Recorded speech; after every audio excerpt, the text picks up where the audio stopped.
talaga ang mga Indio at pinatunayan niyo ng aking 20 paglilingkod sa bahay ng San Diego. Mawala silang modo at nakakabwisit.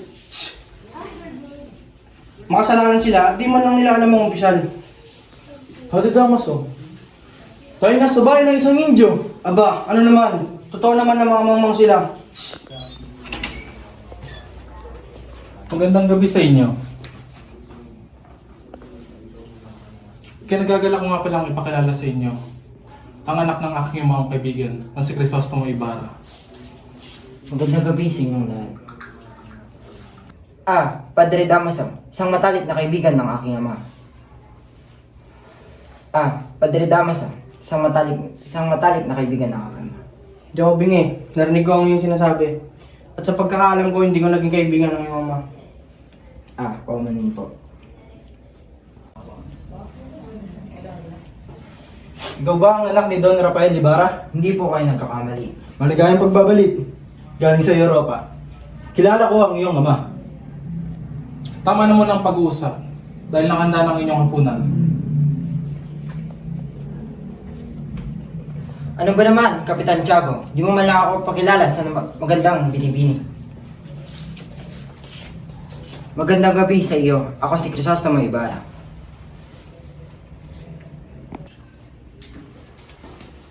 Ay, ano ba? Ganyan ba ang tamang pagtrato sa isang mistisa? Bulag ka ba? Paumanhin, ngunit hindi ako bulag. Sa katunayan, mas malinaw pa ang aking mata. Pinagmamasdan ko lamang ang iyong buhok na kulot. Oo, alam kong maganda ako, pero di mo pwedeng binyagan ng mamahaling saya ko.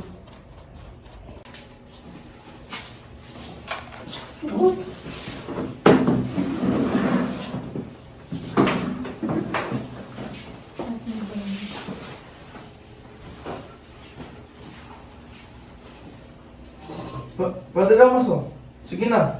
Upo ka na dito. Hindi na, ituloy mo na ang planong pag-upo sa silang yan. Sige na. Ikaw ang nararapat maupo dito. Hindi, ituloy mo na ang pagplanong pag-upo. Ikaw mo po. Ikaw ang mas malapit sa pamilya Santiago. Sige na at ikaw nang umupo. Hindi, ikaw ang padre sa lugar na ito. Ay, umalis ka na, ako na lang umupo.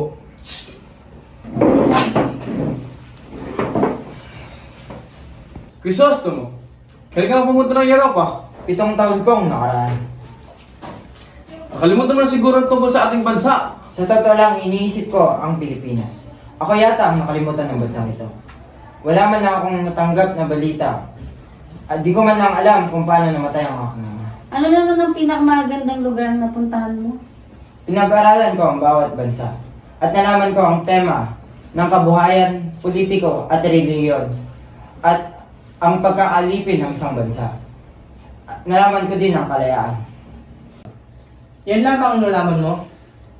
Sinayang mo lang pala yung pera sa pagpunta sa mga walang kwentang lugar. Kung tatanong ng mga bata, mas alam siguro nila yan. Mauna muna ako. Kararating ko lang kanina eh. Marami pa akong bagay na dapat gawin. Hindi ako papayag. Malapit ang dumating si Maria Clara. Pupuntahan ko na lang siya kinabukasan. Pakisabi na lang.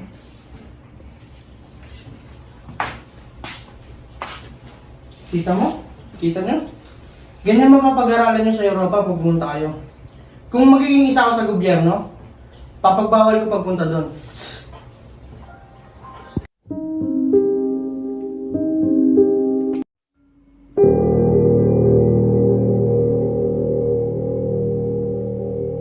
Hi, 7 taon na akong nawala. Wala man lang masyadong nagbago dito. Nakakalungkot. Binata, naging kaibigan ko ang iyong ama. Mukhang kilala niyo ang aking ama. Maaari ko bang matanong kung paano siya namatay? Hindi mo ba alam? Hindi ko din po alam. Wala man na ba napagsabi sa'yo na sa bilangguan siya namatay? Sinong namatay sa bilangguan? Ang iyong ama. Ano? Anong sinasabi niyo? Mukhang nagkakamali kayo. Di ba ikaw na rin nagsabi kanina na ang iyong ama ay si Don Rafael Ibarra? Bakit siya namatay sa bilangguan? Kahit na marangal ang iyong ama, nagkaroon dito ng mga kaaway. Merong isang artilyero na humahabol sa mga batang nangaasar sa kanya. Kamalasan, nangay lamang iyong ama. Maya-maya namatay ang artilyero dahil sa apoplisi. Napagbintangan ng iyong ama. At hindi siya nakalaya. Sa samaang palad ay sa bilangguan na siya namatay. Bakit ngayon ko lang ito nalaman? Nakikiramay ako.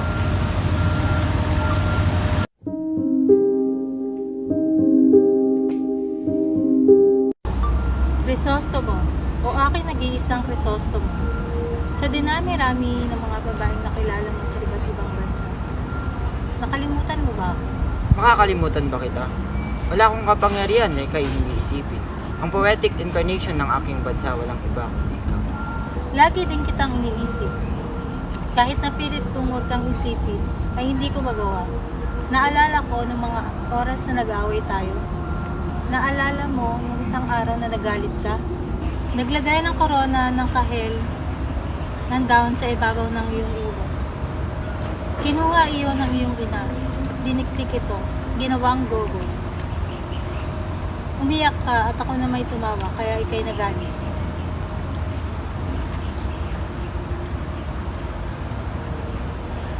Noong inatid mo ako sa amin, naglagay ng korona ng dahon sa ibabaw ng iyong ulo.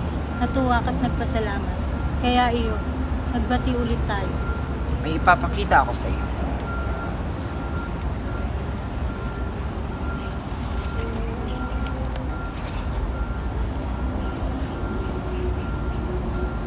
Itinago mo pala ito.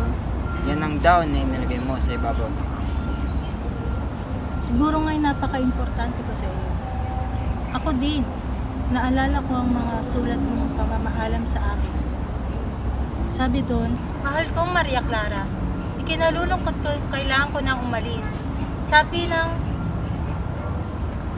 naiinip ka na ba sa akin? Pasensya ka na, mahal ko. Dahil sa iyo, nakalimutan ko ang aking tungkulin. Pupuntahan ko pa ang puntod ng aking ama. Ganoon ba?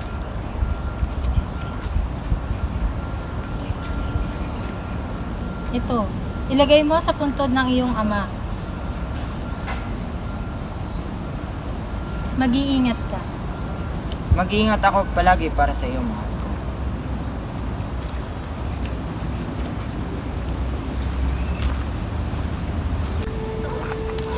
Pitong taong kaming hindi nagkita. Itong pag-uusap namin ay hindi man lang umabot ng 7 minuto. Maria Clara, umiyak ka ba? Hindi po, Padre Damaso. Padre Damaso, nandito ka pala. Tiago, kailangan natin mag-usap sa loob ng iyong opisina. O sige.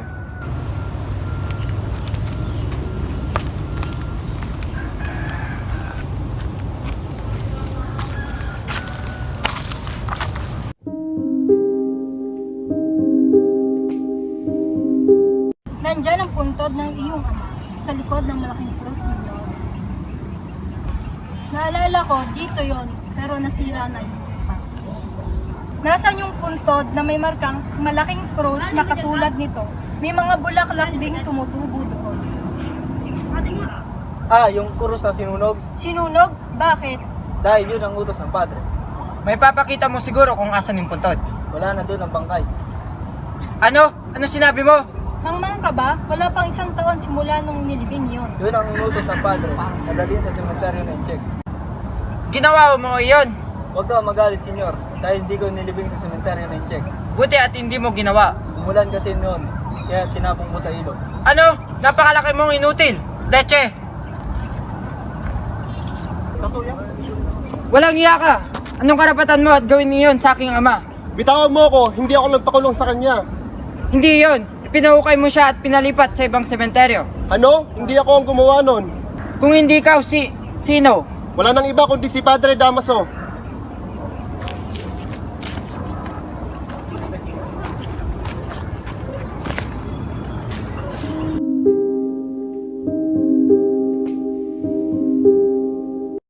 Ang inanda kong pagkain ay lumubos ng asawa ko.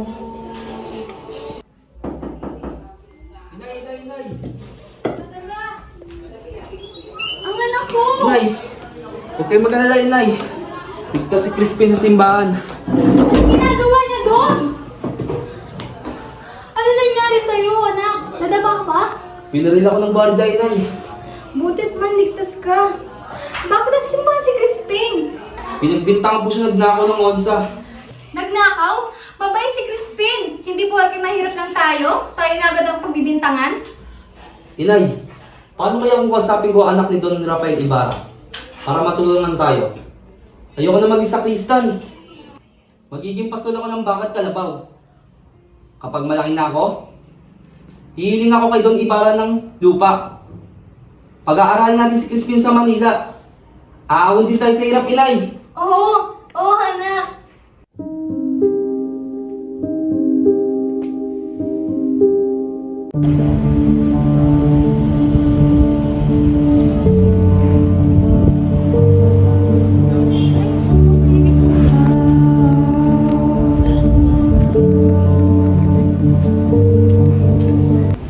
Saan pwedeng ilagay ito? Kahit saan. Nasaan po pala si Crispin? Si Crispin, nandito siya kanina pero tumakas siya kasama ang kanyang mga ninakaw. Papunta na sa bahay niyo ang mga gwardya. Hanapin mo na ang mga anak mo. Palibhasa kasi barumbado ang kanilang ama. Ano ba ba? Huwag kang iiyak dito, umiyak sa labas.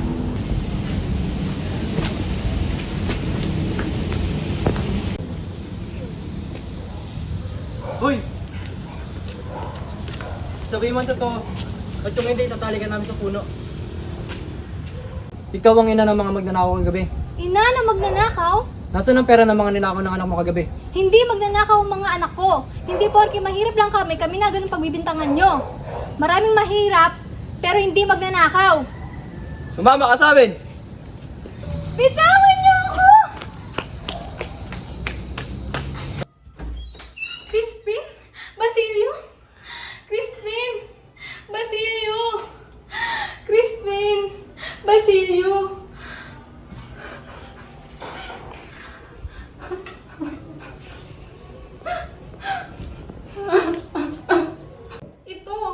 Ito yung damit ni Basilio. Hindi maaari. Hindi Basilio.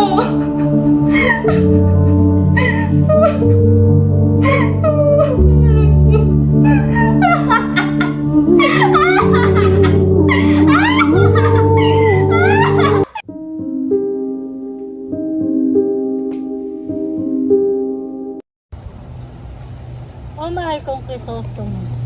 Masaya talaga ako. Hindi ko nakalang yayayain mo akong mangisda. Ikaw ang mahal ko. Sino pa ba ang aking yayayain? Siguro nga'y para akong isang tubig. Tubig na kapag hindi mo nainom ay hindi mo makakayanan. Ganun nga, mahal ko. Bakit mahal ko? May nararamdaman ka ba? May naalala lang ako, mahal ko. Tungkol ba ito kay Padre Damaso? Sa ginawa sa iyong ama? Nakausap mo na ba si Padre Damaso? Para saan pa, mahal ko? Ang nangyari ay hindi na yun may babalik. Maghihiganti ka ba? Bakit pa? Inaalala ko lang ang eskwelahan na pinatayo ko para sa akin. Ay, buhaya! Oh, Crisostomo! Maria Clara!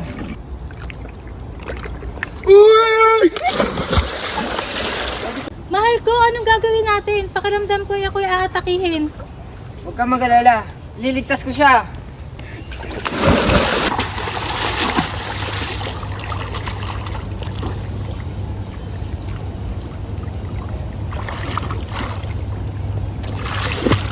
Mabuti na lang, niligtas mo siya.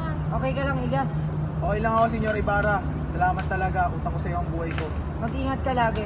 Di lahat ng oras. Andito ako para sa'yo. Ingatan mong sarili mo, okay? Kung sakaling wala kayo, napatay na ako ng buhaya. Maraming salamat talaga. May susunod na ikaw naman ang mapahamak. Ikaw naman ang aking tutulungan. Tulungan natin ang isa't isa, Igas. Ganun din ako sa iyo.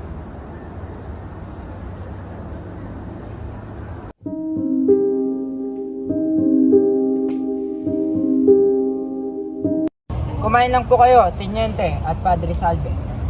Maraming salamat dahil dumating kayo sa alok kong munting maliit na salusalo. Ibarra, nalaman mo bang umatay kay Padre Damaso kahapon? Sinong matake sa kanya? Ang umatay kahapon kay Padre Damaso. Ano? Ano? Si Padre Damaso ay natake kahapon? Oo, sa ngayon nagpapahinga sa kanyang kama. Ang sinasabing umatay kay Padre Damaso ay si Elias. Sino? Si Elias? Nagkakamali po siguro kayo. Si Elias na nagmaneho ng bangka natin kanina? Mabutit hindi kayo nasaktan. Hindi ko naisip na kriminal ang kasama namin kanina. Kasama niyo ba siya kanina? Isang malaking katangan yan. Pakainin natin siya. Madilim na ang gabi at wala ang aking mga anak. Sisa ang pangalan niya, di ba? Yan ang ina ng lalaking pinagbibintangan na magnanakaw. Hanggang ngayon ay hindi niya pa nahahanap ang kanyang mga anak. Kawawa naman siya.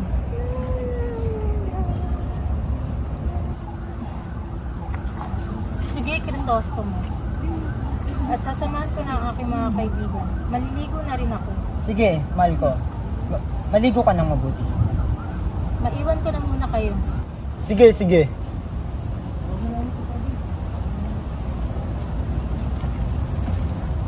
Kailangan ko na rin umalis.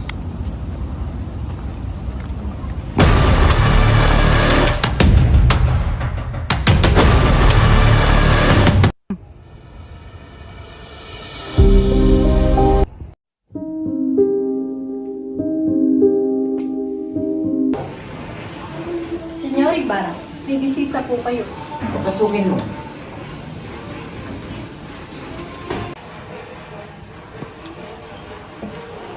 Yes! Ba't ka naririto? Iligtas mo noon ang aking buhay, kaya niligtas ko rin ang sa iyo. Dati pa lang nababayaran kong utang sa iyo, kaya huwag ka munang magpasalamat. May papagawa pa ako sa iyo. Magsalita ka. Huwag mong sasabihin sa iba ang babalang sasabihin ko sa iyo. Huwag ka mag-alala. Alam kong gusto ka nilang huliin, pero di kita papahuli. Hindi ko iniisip ang sarili ko, ikaw ang iniisip ko. Anong ibig mong sabihin? May nakaraan ka.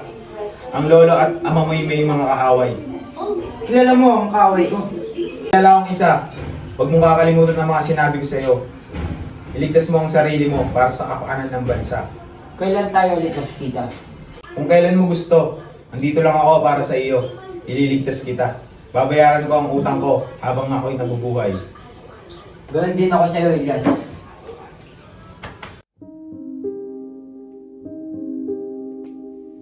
Ako di ba trabaho ang pagkisermon? Abay, oo naman. Paano mo naman nasabi? Hindi niyo ba napapansin, pag nagagalit si Padre Damaso at nagdadabog, siya'y tumataba? Magandang tanghali sa iyo, Padre Damaso. May pinag-uusapan natin ako kanina. Tuloy nyo. Tumanggit lang ni Senyor Ibarra tungkol sa pagpatawin ng paaralan ng Naum. Tungkol pala dyan, wala akong alam tungkol sa mga arkitektura. Pag paaralan ang pinag-uusapan, kailangan natin ng eksperto. Eksperto? Wala na bang mas tataas sa mga Indyo? Di ba nila alam kung paano magtayo ng dingding at maglagay ng bubong? Ano ba bang kailangan ng paaralan? Ang ganda mo talaga, mahal ko. Salamat, mahal ko. Ang kagandahan ko ay parang isang bituin. Walang ubas ang ningning. Kasi, ang mga Indyo, pag may napapag-aralan na sila, meron na silang titulo. Ito pa rin sila Europa. Para sa amin ang pera nila. Bahala na ang Panginoon sa kanila. Ang ama ng mga ahas na ito ay pinarusahan ng Panginoon. Namatay si bilangguan. Walang lalapit! Senyor Ibarra! Walang lalapit kung ayaw niyo siya mamatay. Mahal ko! Nagsasabi ako ng totoo. Di mo man lang nirespeto ang aking ama at padre. Ang bunganga mo'y puno ng kabanalan, pero ang puso mo'y puno ng pagmamalabis. Senyor Ibarra! Huwag kayong lalapit! Akala niyo'y dudumayan ko ang aking mga kamay. Huwag mong gawin to, mahal ko!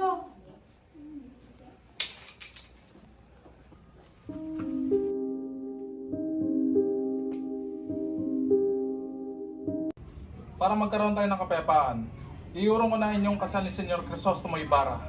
Ama! Huwag mo itong gawin sa akin. Mahal na mahal ko si Crisostomo. Hindi na magbabago ang aking pasya, pero huwag kang mag-alala aking anak. Dahil ikakasal ka pa rin. Ama! Maria Clara, gusto kong pakasalan mo ang pinsan ng aking bayaw. Pamangkin ni Don Tiburcio de Espadanya, si Alfonso Linares. Padre Damaso, bakit? Nag-aarte ka? Napakaswerte mo na dahil pinayagan ko ang aking pamangkin na pakasalan ng isang babaeng hindi man lang nahigitan ng aking ganda. Doña Victorina! Ikaw, huwag mong tatanggihan si Linares kung ayaw magkaroon ng gulo. Maria Clara, iya, si Linares ang gusto kong pakasalan mo. Tumahimik kayo. Ano karapatan nyo para diktahan ang aking puso? Ang puso ko ay para lang kay Ibarra. Si Ibarra lang at wala nang iba. Sinisigawan mo ba kami? Oo, dahil mga asar kayo. Napakabastos mong babae ka. Iha, makinig ka sa akin. Si Linares ang gusto kong pakasalan mo. Kung di ka magpapakasal sa kanya, pag bumadre ka, mamili ka. Anong karapatan mo para papiliin ako? May karapatan ako. Dahil ako ang yung tunay na ama.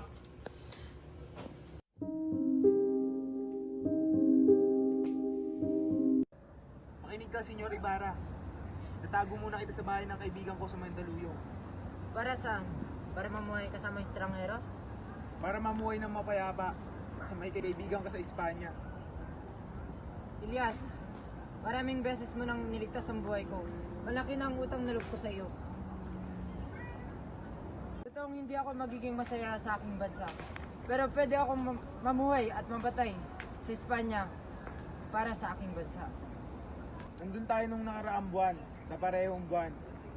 Pero ngayon ka lang nagsabi sa akin ng ganyan. Bulag ako noon, Ilyas. Pero ngayon, alam ko na ang katotohanan.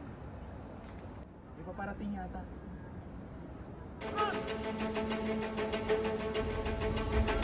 Liligtas kita! Ibarra, umiga ka. Hindi, dito ka lang!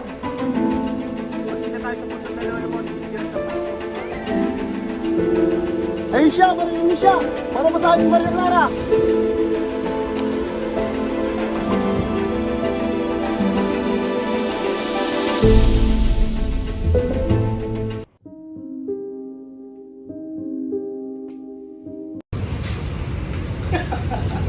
Iha, nagulat ba kita? Hindi ba inaasahan ang pagpunta ko sa iyong kasal? Bakit Maria? Nandalan kayo ng kamay. Sumama ang pakiramdam mo? Sabihin mo sa akin anong problema. Hindi nga kita mapagalitan. Bakit ka naluluha na? Dahil pa kay Linares? Hindi dahil sa kanya. Mahal mo ba ako? Ano? Kung mahal mo ako, protektahan mo ang aking ama. At kumbinsin mo siyang imurong ang aming kasal ni Linares. Basta't buhay siya, kaya kong magdusa at magpakahirap. Basta't may naririnig ako tungkol sa kanya. Pero ngayon patay na siya. Kung buhay siya, magpapakasal ako kay Linares. Ngunit ngayon patay na siya. Magmamati na lang ako o kaya'y magpapakamatay. Patawarin mo ako anak ko. Madre na lang ako. Anak, hindi pwede. Kailangan mo pakasal sa ibang lalaki. Dahil hindi na kita mapuntahan habang buhay. Magmamadre ako o mamamatay. Anak, piliin mo na kahit sinong lalaki ayos lang sa akin. Pipiliin kong magmadre. Sige, kahit masakit sa aking kaloobang magmadre ka, huwag ka lang mamatay.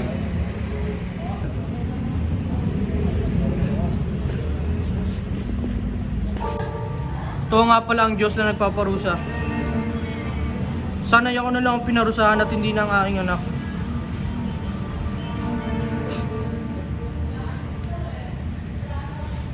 At marami pang nangyari sa orihinal na unang nobela ni Dr. Jose Rizal. Namatay si Sisa, may umampon kay Basilio, nagdagdag ng mga kulot si Doña Victorina, tumuloy sa pamboboso si Padre Salvi, nanirahan sa kabundukan si Padre Damaso, naadik sa apyan si Kapitan Tiago, naging madre si Maria Clara, at marami pang iba. Pero dito na nagtatapos ang aming maikling pelikula. Sana kayo'y nasiyahan at sana kayo'y may natutunan. Maraming salamat sa panonood.